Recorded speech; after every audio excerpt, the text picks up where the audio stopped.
Hello everyone. Today I'm sitting with architect Sheila Prakash, and she is the founder of Shilpa Architects Chennai. We know a lot about her, and she has a background of 32 years of experience in architecture with various disciplines of interior design, landscape, construction, and management, and a lot of other things. Let's know more about Shilpa Architects from Sheila and touching the current projects that she's doing. Hi, I'm very happy to be here with you today. Vertiga, it has been a lovely experience interacting with you. Um, as an architect, I started my Shilpa Architects in 1979. We have grown, and right now we are having our offices in Pan India as well as in New York and Seoul, and we are doing international projects as well. We have been doing projects for the housing industry primarily. We are doing works for the hospitality industry, and we are doing some colleges and institution campus planning. We do township planning where we are master planners, and we take up end to end, like right from architecture, master planning and landscape architecture and interior design for projects that we do, because I think that having a holistic view for any project is much better for the project, because there's a continuity, there's a thread, a common thread that links one to the other, and this is what we've been doing. Well, some of the projects that we are handling now are we are doing a resort for the Taj group of hotels in Pondicherry, which is a beach resort, and we are also doing work for the hospitality industry. We're doing a lot of retrofitting works for Meridian and other hotels, GRT, etc.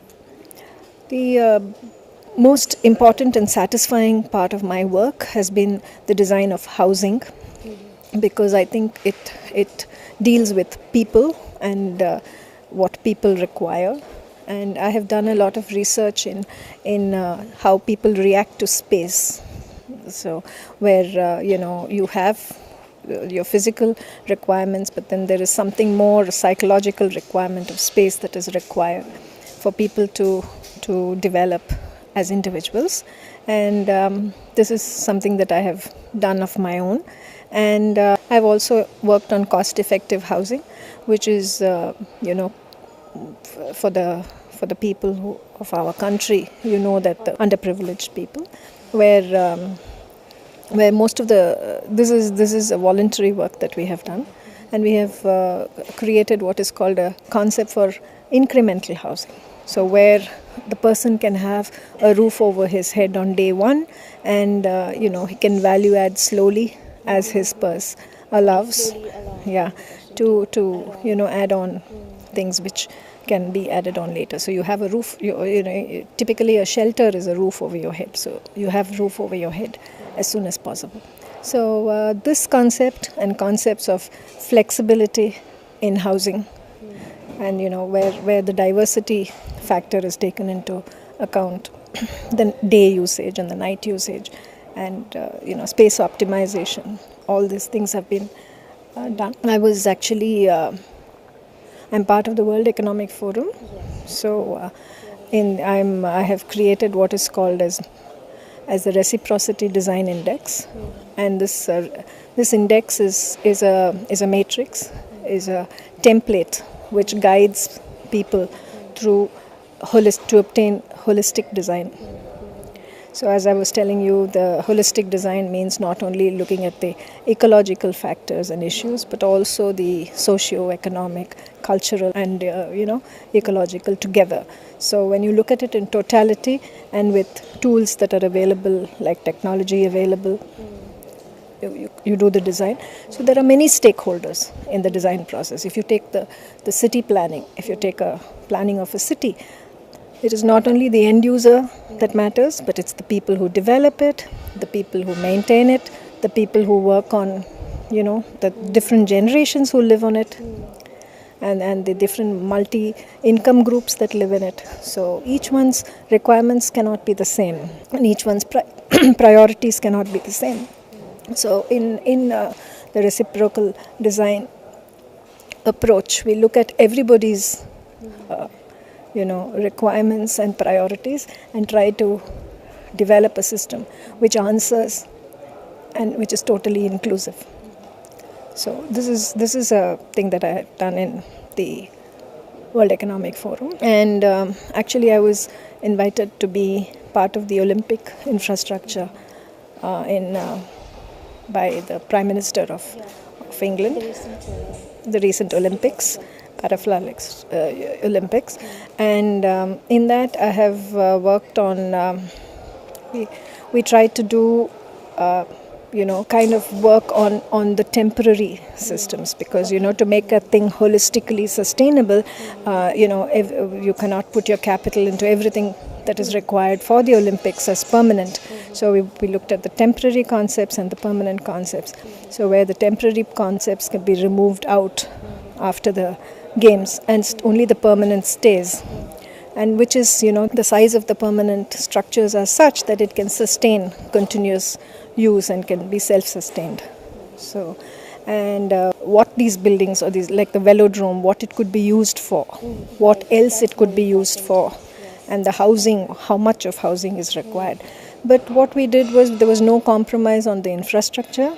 Like the train station was completely designed to take you in 6 minutes to central London. So all that was done. So I think the regeneration of Stratford is been a lovely thing that the Olympics has got for England. So these are.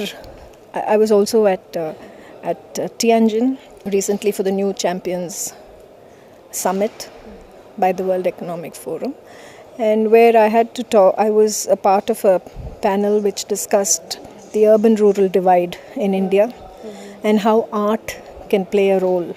Art and architecture can play a role in the urban-rural divide. Yes, it is. It was very interesting, and it kind of culled out various, innovative approaches to using art to achieve your social and cultural needs. And I'm one person who believes that public spaces have to be designed in such a way that it kind of empowers the public. So today in all our cities we find that the roads are getting widened, and the roads are getting widened at the cost of the pavements. But then so people do not have even place to walk, let alone bike. So these are issues that are facing India today, and these are challenges. And I find that this multi-stakeholder involvement and a collaborative effort in design is what is required to solve the problems of our city's growth today. The temporary structures that you're talking about that you've done. Okay, so how are these temporary structures, when they are not in use, how are they disposed of, or how are they reutilized? No, actually the temporary structures were, like for example, the stadium that was done by Zaha Hadid had a permanent component and also had a temporary component. So the temporary component was removed once the games was over. So what happened is it's only the permanent component which was there, which was designed optimally so that it could be used always. Okay, so those things were going together, the permanent and temporary and all that. You are known to be, using the principles of various kinds of music and dance to architecture, right, as an art form. So would you just tell us more about this thing, or tell us about the projects that you've done considering or thinking about incorporating art and architecture, or music and architecture, or maybe dance and architecture? As I know, you are a musician and you are a Bharatanatyam dancer as well. See, I have been a dancer. I think I started at a very early age. So I love the art form because I think it gives a certain personality to the people. And also I think that it has helped me to visualize, because as a dancer you visualize a setting, and then you put in the characters, and then you portray the characters. So this kind of visualization has helped in design, because even in design you have to visualize the spaces. And this apart, I think the parameters of dance and architecture, like line, symmetry, harmony, rhythm, they're all common. So music and dance has been a very intrinsic part of my development of as an architect. How I have used it, I have a great respect for all artists, being an artist myself. So I know that in India we have an abundance of art and craft, and I find that they are not being given their due respect.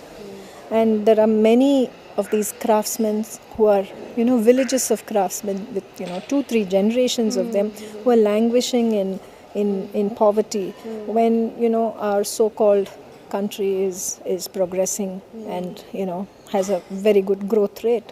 So I think they should also be a part of our success story because they have so much, they are so rich in what they do.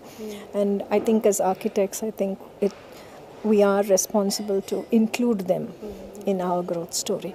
So I do try to include carvers, wood carvers, stone carvers, people who do pottery work, weavers, etc. in all my projects. Which are the projects like we can see this kind of the rural influences or the art influences? Which are your projects? Almost, I try to include them in most of my projects. See, even vernacular technology of brick, how people built with brick. So these have also been incorporated in many of my designs. And I have done houses with this. I have used the Chettinad tiles, which is a very low technology tile, which I think I showed on this thing also, a red colored tile. It's beautiful, and I have used a lot of stone from the Pallava architecture into one of my housing complexes, which also won an award called the Pallava Heights. And I do it as a continuing process. So wherever I can, I try to include. Yeah. Very nice talking to you, and I wish you all the best from the team of Surfaces Reporter, and continue doing the good work. Thank you so much. Thank you so much.